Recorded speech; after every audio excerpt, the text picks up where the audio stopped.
నారాయణపేట జిల్లా కేంద్రంలోని 10వ తరగతి పరీక్ష కేంద్రాలను జిల్లా ఎస్పీ వెంకటేశ్వర్లు తనిఖీ చేశారు.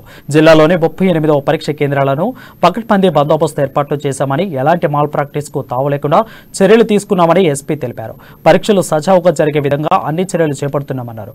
పరీక్ష కేంద్రాలలో పనిచేసే చీఫ్ సూపరింటెండెంట్ ఇతర సిబ్బంది ఎవరు కూడా తమ ఫోన్లను తీసుకురావద్దని, గేటు దగ్గరే తనిఖీలు చేయాలన్నామని చెప్పారు.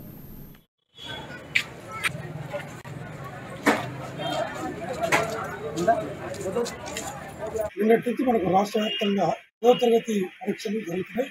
దాంట్లో భాగంగా నారాయణపేట మనకు జిల్లాలో 38 సెంటర్లు ఉన్నాయి. ఆ సెంటర్లు కూడా పకడ్బందీగా తగినటువంటి పోలీసు సిబ్బందిని ఉమెన్ కానిస్టేబుల్స్లో కూడా తగినంత స్థాయిలో మనకు ఇచ్చేసి చాలా పకడ్బందీగా ఎలాంటి అవాంఛనీయ సంఘటనలు జరగకుండా మనము పరీక్షలు నిర్వహించడం జరుగుతుంది.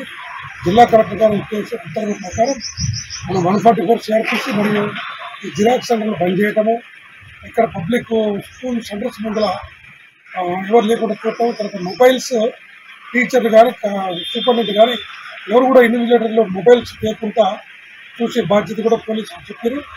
ప్రాపర్గా చెక్ చేసి వాళ్ళందరినీ పంపించి మరి ప్రశాంతమైన వాతావరణంలో పిల్లలు ఎగ్జామ్స్